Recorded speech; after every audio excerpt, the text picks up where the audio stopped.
የምታፈቅረው የቀድሞ የፍቅር አጋሯ ያቀፈውን ገላዋን ከአንገቷ እስከ ወዷ እንደ ጨርቅ ተርትሮ ተሰውሮ የነበረው ወጣት በቁጥጥር ስር ውሏል። እስከ ፍጻሜው ድረስ አብራችሁን ስትዘልቁ የዚህን ዝርዝር የምንነግራችሁ ይሆናል። 4 ኪሎ ቤተ መርፋቅ ባርና ሬስቶራንት ዋና ስራ አስኪያጅ የሆነው ስለ ተበዳዩዋ ትዕግስት የተናገረውን ነገርም ወደ እናንተ በዝርዝሩ የምናደርሳችሁ ይሆናል። ሰላም እንደምን ቆያችሁልን? በአገር ውስጥም በውጭም ያላችሁ ውድ ቤተሰቦቻችን እኛን ተቀዳሚ ምርጫችሁ ስላደረጋችሁን እጅግ ከልብ እናመሰግናለን። ቪዲዮውን ላይክ፣ ሼር፣ ሰብስክራይብ በማድረግ ለሁል ጊዜም ተወዳጁን እንዲሁም የለቀቅናቸው ቪዲዮዎች በቀጥታ እንዲደርሳችሁ ደግሞ የደወል ምልክቷን በመጫን አብራችሁን እስከ ፍጻሜው ዝለቁ፣ ታተርፋላችሁ።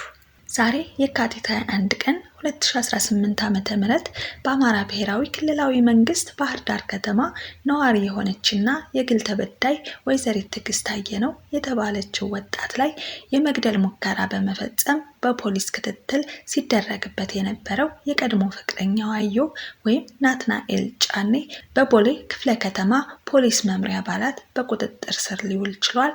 ተከሳሹ ከዚህ ቀደም በፍቅረኛው ላይ ወንጀሉን ፈጽሞ በሌለበት የባህር ዳርና አካባቢው ከፍተኛ ፍርድ ቤት ህዳር 19 ቀን 2018 ዓ.ም በዋለው ችሎት በሌለበት በ8 ዓመት ጽኑ እስራት እንዲቀጣ የተወሰነበት ሲሆን ተፈላጊው ወደ አዲስ አበባ በመምጣት ተሰውሮ መቆየቱን ፖሊስ አረጋግጧል። ፖሊስ በተፈላጊው ላይ የወጣበትን የፍርድ ቤት የመያዣ ትዕዛዝ መሰረት በማድረግ ባደረገው ብርቱ ክትትል ተጠርጣሪው የካቲት 12 ቀን 2018 ዓ.ም ከቀኑ 12 ሰዓት አካባቢ በቦሌ ክፍለ ከተማ ወረዳ 14 ልዩ ቦታው ገርጂ ዱባይ ሞል አካባቢ በቁጥጥር ስር በማዋል ለአማራ ፖሊስ ዋና ጠቅላይ መምሪያ አስረክቧል።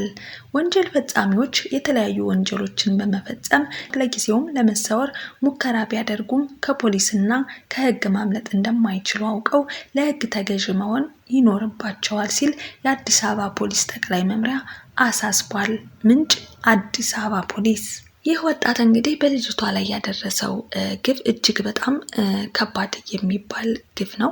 እናም ፍጹም እሱ ግን የተጸጸተ አይመስልም። እንዳልተጸጸተ ደግሞ ፈገግታው ያስታውቃል። ሰው ግን በዚህ ልክ በዚህ ደረጃ እንዴት ጨካኝ ሊሆን ይችላል? ውድ ቤተሰቦቻችን እስኪ ሀሳብና አስተያየታችሁን ኮሜንት ላይ አስቀምጡልን፣ እንመለከተዋለን።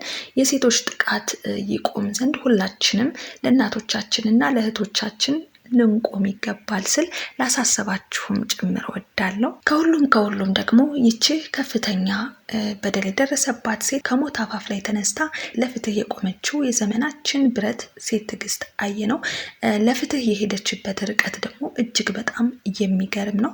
እጅግ ጥበበኝነትን እንዲሁም ብልሃትን የታከለበት ነውና በርካታ ሰዎችንም ደግሞ እያነጋገረ ያለ ጉዳይም ነው። አንዳንድ ታሪኮች ሲሰሙ ያማሉ።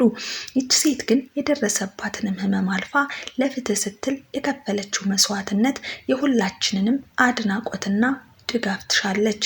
የማይሰበር ጽናት የገዛ ፍቅረኛዋ አቅፎ በሚያድር እጁ ቢላ አንስቶ ከአንገቷ እስከ ሆዷ ድረስ እንደ ጨርቅ ሲተለትላት ነፍሷን ለማዳን ብቻ ሳይሆን ፍትህን ለማግኘት ያደረገችው ተጋድሎ ከአቅም በላይ ነው። የደረሰባትን አካላዊ ስቃይ ችላ ለፍትህ ስትል ከጠላቷ ጉያ ስር አድራ ሜዳ ላይ ወድቃና በጎዳና ህይወት ተንከራታ ዛሬ ላይ ወንጀለኛውን ለህግ ፊት አቅርባለች።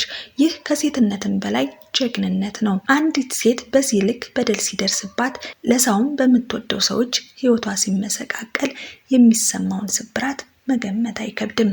የሷ ህመም የሁላችንም ህመም ነው። ይቺ ጀግና ሴት ዛሬም ስጋት ላይ ነች። ወንጀለኛው ከተለቀቀ ቤተሰቦችንም እኔንም ይገድለናል ስትል ያሰማችው የድረሱልኝ ጥሪ በችልታ ሊታለፍ አይገባም። መንግስትና የህግ አስከባሪዎች የዚችን ጀግና ሴት ህይወት በማንኛውም ዋጋ የመጠበቅ ግዴታም አለባቸው። ፍትህ መጓደል የለበትም። ጥበቃው ተጠናክሮ እንዲቀጥልና ለደረሰባት በደል ተመጣጣኝ ቅጣት እንዲሰጥ እንጠይቃለን። ለጥበብ ባለሙያዎች ይህ ታሪክ አንድ ፊልም ብቻ ሳይሆን ለብዙ ሴቶች ጥንካሬ የሚሆን የትግል ተምሳሌት ነው። ይህንን ታሪክ ጻፉት፣ ቅረጹት፣ ለዓለምም አሳዩት። ትዕግስት ማለት ስም ብቻ አይደለም፣ የመቃብር አፋፍን ረግጣ ለፍትህ የወጣች ሕያው ምስክር እንጂ። በስጋዋ ላይ የታመመው ጠባሳ የበደል ምልክት ሳይሆን ሞትን ያሸነፈ የጽናት አሻራ ነው። እሷ የሺህ ሴቶች ብርታትም ናት ሲሉ ተናግረዋል። በ4 ኪሎ ቤተ ምርፋቅ ባርና ሬስቶራንት ዋና ስራ አስኪያጅ ስለተበዳዩዋ ትዕግስት የተናገረውን እንደሚከተለው ዘርዘር አድርጌ ላቅርብላችሁ፣ ልንገራችሁ። አውቃታለሁ ግን አላውቃትም ሲል ስራ አስኪያጁ ይጀምራል። ድንገት አንገቷ ተከርክሮ አየኋት። ባርማኑ ጋር ድራፍት እያስቀዳች ነበረ። ነገሩ ወዲህ ነው። 4 ኪሎ ቤተ ምርፋቅ ባርና ሬስቶራንት ዋና ስራ አስኪያጅ ነኝ። ከሰራተኞቼ ጋር ያለኝ የስራ ግንኙነት በጣም ጥሩ የሚባል ነው። አለ አይደል የሰውን ችግር መረዳት ከቁም ነገር አዘር ቀድ ጋር ተያይዞ ጥሎብኝ ሚስጥራቸውን ሳይቀር ያወሩኛል። ከሰሞኑ ከመገናኛ 22 አካባቢ የላከልን ደላላ ቆንጆ ቢጤ ነች። ትዕግስት ትባላለች። አንገቷን ሳየው ተከርክሯል። ከአንገቷ ማተብ በላይ ደምቆ የሚታየው ክርክሩ ነው። ሞክረሽ ነበር እንዴ ወደ ፈጠረሽ አልኳት። ፈገግ አለች። ጓደኞቿ ሳቁ። እንተዋወቅ አለቃሽ ነኝ አልኳት። በነጋው ጽዳት ነበር። የሆቴሉ ወንበር ዝቅ ብላ አታነሳም። እርጉዝ መሰለችንና ተውናት። ዩኒፎርም የሸፈነው የአካሏ ቅርጽ ያምራል። የልጅነት መልኳ ከፊቷ አለ።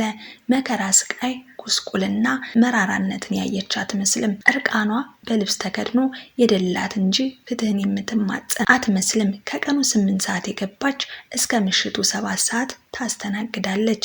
እልፍ በሚያመናጭ ጎረምሶች፣ በሌላም ትርኢት በሚደረጉ ወጣቶች ተከባ ድራፍት ቢራ፣ የአልኮል መጠጥ ታመላልሳለች። ቀጥሎም ህመሟን ግን አናውቀውም። ስራዋን ከለቀቀች ሳምንት በኋላ ይህንን ቃለ መጠይቋን አየሁት። ቢያንስ ምን አለ ብናውቃታለን። በማንኛውም መንገድ የሰዎችን ችግር እንረዳ። እኔ እንዳለፈብኝ አይለፍባችሁ። በአጠገባችን ብዙ ባለታሪኮች አሉ። አንተነህ ምትኩ ከቤተ ምርፋቅ 4 ኪሎ ሲል መልእክቱን አስተላልፏል። ውድ ቤተሰቦቻችን ስለተበዳዩዋ ትዕግስት ለዛሬ ያቀረብንላችሁ መረጃ ይህንን ይመስላል። በሌላ በአዲስ መረጃና በተሻለ አቀራረብ ወደ እናንተ እስከምንደርስ ለዛሬ አብራችሁኝ እስከ ፍጻሜው ስለዘለቃችሁ እያመሰገንሁ ቪዲዮን ላይክ፣ ሼር፣ ሰብስክራይብ እንድታረጉ ደግሞ እያሳሰቡ በያላችሁበት ደግሞ ሰላማችሁ እንዲበዛ እየተመኘሁ ለዛሬ እዚህ ጋር አበቃው። ሰናይ ጊዜ